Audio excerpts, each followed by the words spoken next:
Assalamualaikum warahmatullahi wabarakatuh. Alhamdulillahirabbil alamin. Nahmaduhu wa nasta'inuhu wa nastaghfiruh. Wa na'udzubillahi min syururi anfusina wa min sayyiati a'malina. Asyhadu an la ilaha illallah wa asyhadu anna Muhammadar Rasulullah sallallahu alaihi wasallam dan nabiyya ba'd. Ya ayyuhalladzina amanu ittaqullaha haqqa tuqatih wa la tamutunna illa wa antum muslimun. Wahai orang-orang yang beriman, bertakwalah kalian dengan sebenar-benar takwa, dan janganlah kalian mati dalam keadaan muslim. Ikhwan fillah rahimakumullah, alhamdulillahirabbil alamin. Allah telah sampaikan kita pada puasa kita, pada Ramadan kita. Mudah-mudahan saum-saum yang kita kerjakan sampai hari ini menjadi keberkahan untuk hidup kita, menjadi peringan atas dosa-dosa yang telah kita kerjakan. Salam juga salam teriringkan selalu kepada baginda Rasulullah Muhammad sallallahu alaihi wasallam. Allahumma shalli ala sayyidina Muhammad wa ala ali sayyidina Muhammad. Suri tauladan kita terbaik sepanjang masa, yang bahkan orang non-Islam pun, Nasrani, Yahudi, Majusi, semua yang orang non-Islam mengakuinya, menempatkan Rasulullah Muhammad SAW sebagai nomor satu yang paling berpengaruh di dunia ini. Ikhwan fillah rahimakumullah, pada kesempatan kali ini insyaallah kita akan Ustaz akan menyampaikan kepada antum tentang birrul walidain dan silaturahim, tentang berbakti kepada kedua orang tua dan juga silaturahim.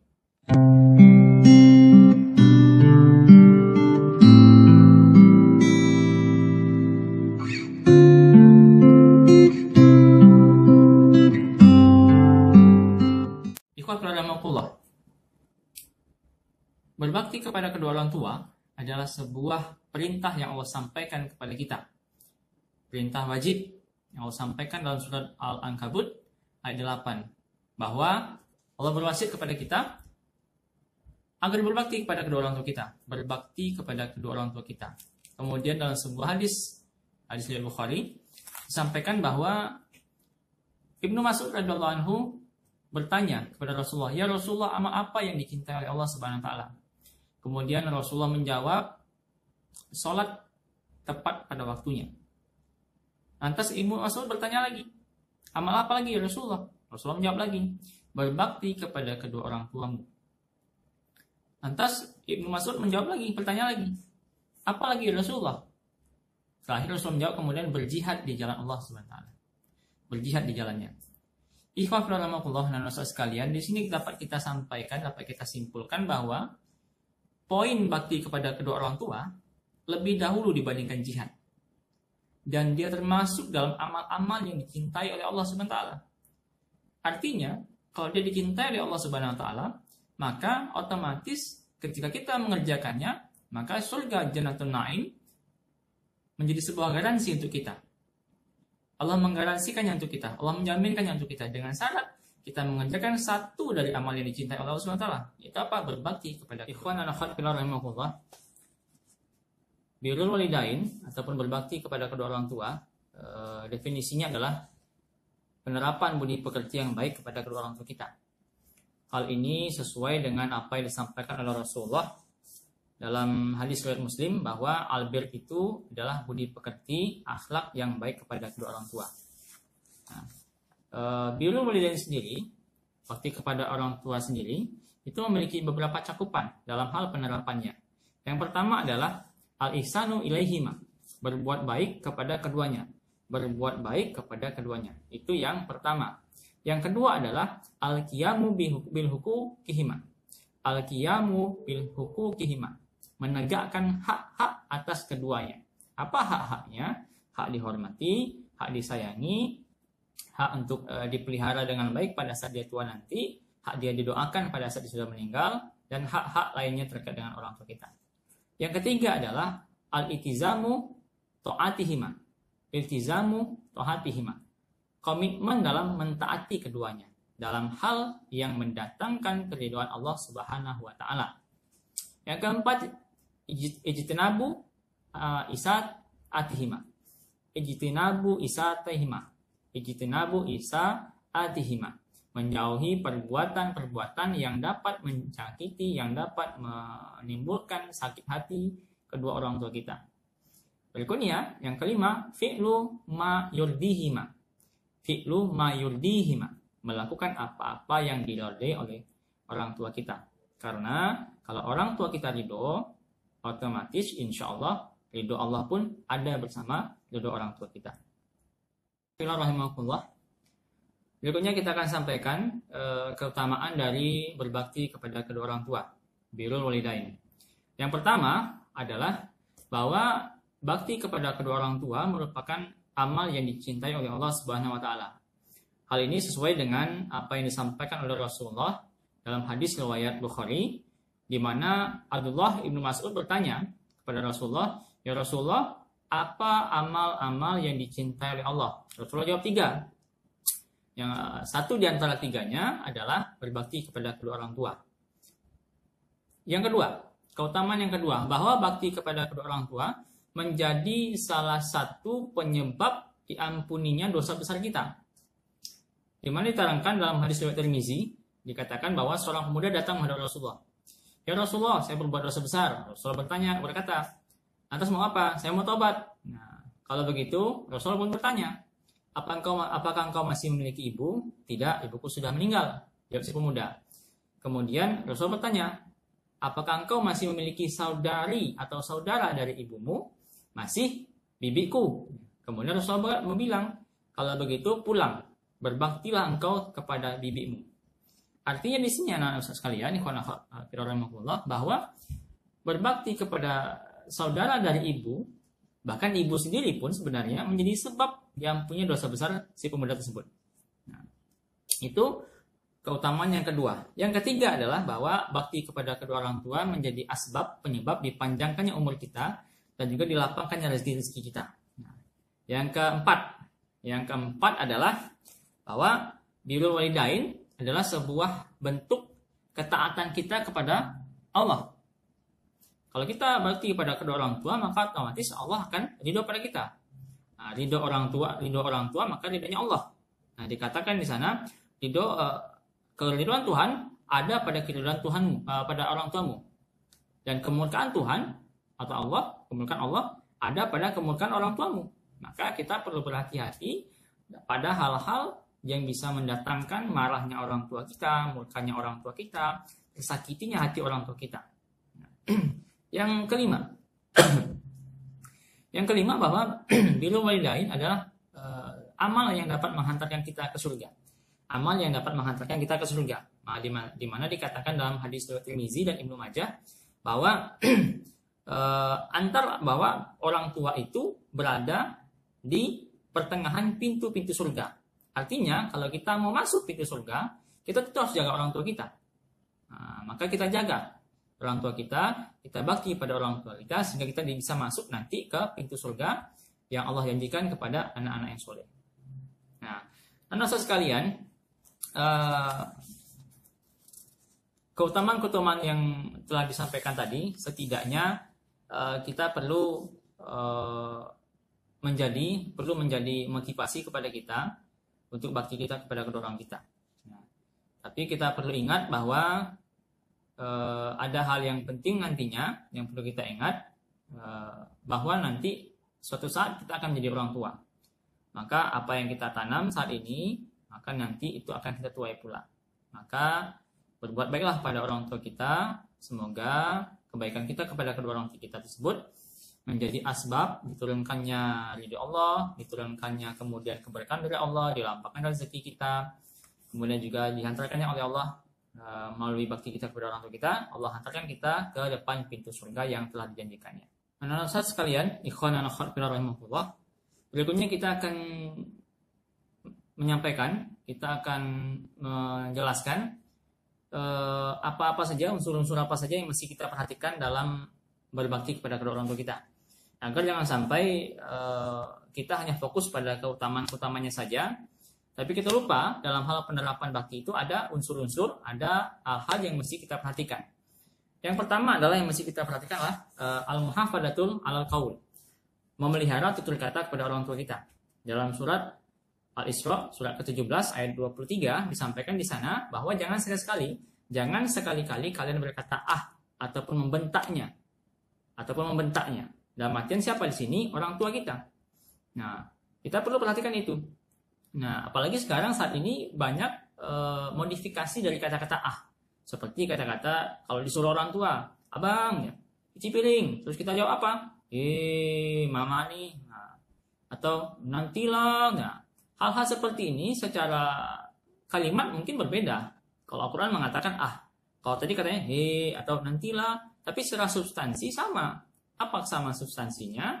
Bahwa ada pengacuhan, ada bentuk ketidakmauan untuk membantu orang tua, bahkan diwujudkan dalam cara kata, cara berbicara yang tidak sepatutnya. Itu yang pertama, al-muhafadatu 'alal qaul, memelihara tutur kata yang baik kepada orang tua. Yang kedua adalah al-khafdul janah.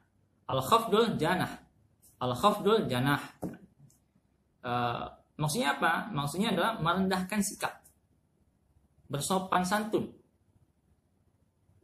gestur tubuh, gerak tubuh kita itu menampakkan tanda kita hormat kepada orang tua kita.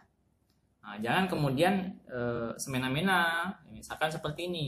Saya pernah sampaikan, kalau seandainya kita mau lewat di depan orang tua, rendahkanlah punggung kita atau pundak kita. Kalau kita mau berbicara, tunggu orang tua selesai baru kita berbicara. Nah, kalau kita mau menjawab, tunggu orang tua selesai bicara baru kita jawab, dan menjawab pun dengan cara yang baik, bukan dengan cara yang meledak-ledak ataupun dengan cara temperamen ataupun dengan menggunakan mimik mata yang gestur mata yang menusuk seakan-akan orang tua kita itu apalah begitu ya.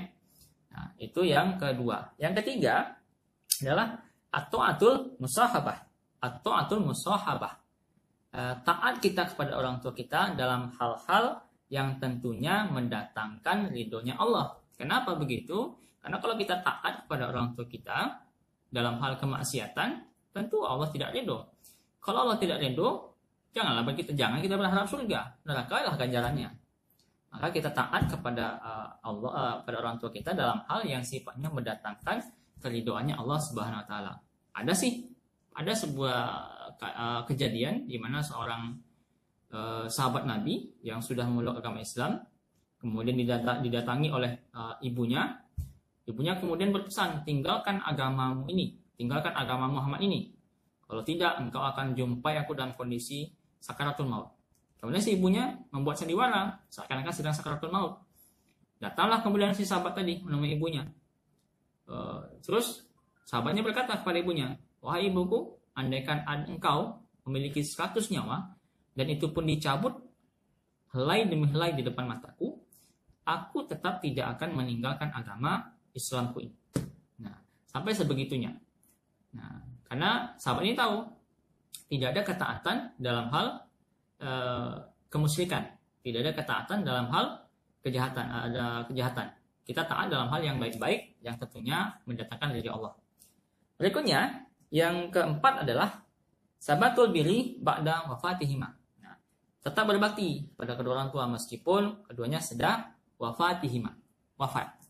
Bagaimana bakti kita? Nah, diterangkan dalam sebuah hadis riwayat Muslim, kita sama-sama kenal bahwa amal anak Adam terputus setelah dia meninggal kecuali 3 hal. Satu di antara 3 hal itu adalah, satu di antaranya adalah amal doa dari anak yang soleh. Maka kita tetap punya kewajiban kepada kedua orang tua kita meskipun mereka berdua sudah wafat. Yaitu apa? Menyampaikan doa-doa kita kepada Allah berisi permohonan ampunan terhadap dosa-dosa orang tua kita. Nah, ikhwan dan akhwat rahimahullah, itulah unsur-unsur yang mesti kita perhatikan dalam hal melaksanakan bakti kepada kedua orang tua. Jangan kita hanya berfokus kepada keutamaan-keutamaan yang kita dapatkan sampai kita lupa. Bagaimanapun juga, niat harus dibarengi dengan cara yang baik pula. Memang kita mau memuliakan orang tua, tapi bagaimana kita memuliakan kalau kita tidak berkata yang baik? Misalkan kita mau meniatkan menghajikan orang tua, tapi dalam proses kita menghajikan orang tua, kita dalam keseharian kita kemudian lebih banyak tidak berinteraksi. Kalaupun berinteraksi dengan orang tua kita lebih sering berinteraksi dengan kata-kata yang kasar, kata-kata yang ketus. Nah, jadi unsur-unsur ini mesti diperhatikan dengan baik oleh kita semua. Nah, ikhwan akhwat rahimakumullah, dan sekalian, di awal saya sudah sampaikan bahwa materi kita ada dua, yaitu berbakti kepada kedua orang tua dan juga silaturahim. Sekarang di mana letaknya silaturahim di materi ini? Sedikit saja, bahwa silaturahim itu tetap mesti kita kerjakan. Silaturahim itu dalam artian begini. Ketika orang tua kita sudah wafat, kita punya kewajiban untuk tetap menjalankan silaturahim. Silaturahim kita kepada siapa? Kepada sahabat dan teman-teman daripada orang tua kita. Tidak boleh kita putus. Tidak boleh kita putus. Karena begitu? Karena salah satu manfaat keutamaan dari berbakti kita kepada orang tua, dengan kita tetap meneruskan silaturahim orang tua kita, itu membuka kelapangan rezeki bagi kita, keberkahan rezeki bagi kita, dan juga panjang umur. Maka silaturahim itu tetap kita jalankan. Nah, kepada sahabat-sahabat, teman-teman daripada orang tua kita. Nah, bukan semata-mata, saya ingatkan lagi, bukan semata-mata karena kita ingin memperoleh, misalkan kita memperoleh rezeki atau memperoleh berkah, boleh sih kalau niatkan seperti itu. Tapi yang terpenting, yang paling bagus niatnya bagaimana? Sebagai bakti kita kepada kedua orang tua kita yang sudah wafat. Nah, sehingga orang tua kita pun merasa tenang dan senang dalam kemudian menghadapi hari hisabnya. Ikhwan akhwat rahimakumullah, agaknya itulah sekelumit tentang birrul walidain dan silaturahim yang dapat saya sampaikan. Jika ada kata-kata saya yang salah, mohon dimaafkan. Insyaallah setelah ini ada sedikit video pendek yang bisa antum nikmati sebagai kontemplasi, sebagai sarana kontemplasi untuk kita, seperti apa hendaknya kita sebagai anak kepada orang tua kita. Akhirul kalam, billahi taufiq wal hidayah, subhanakallahumma bihamdika, asyhadu alla ilaha illa anta, astaghfiruka wa atubu ilaik. Assalamualaikum warahmatullahi wabarakatuh.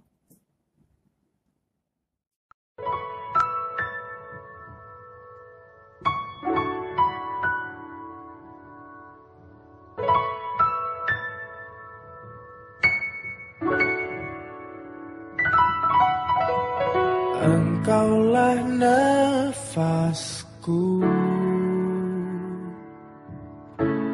yang menjaga di dalam hidupku. Kau ajarkan aku menjadi yang terbaik.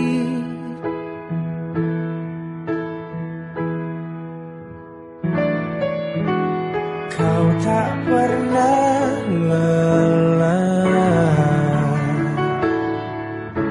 sebagai penopang dalam hidupku.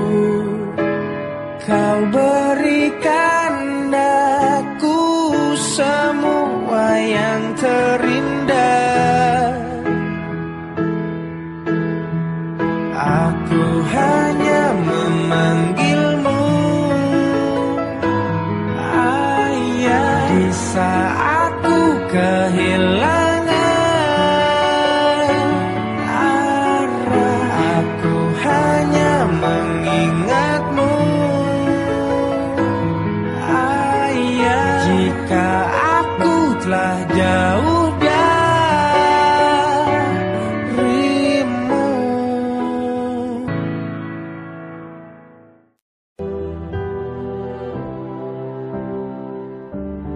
ku ingin saat ini engkau ada di sini,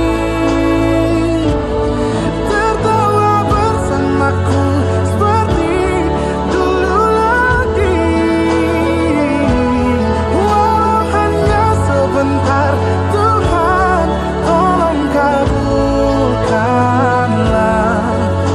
Bukannya diri ini tak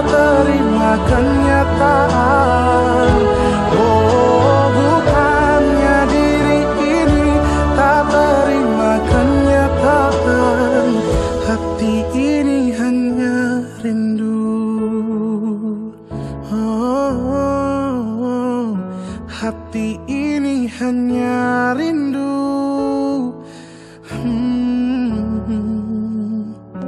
Ku rindu senyummu, Ibu.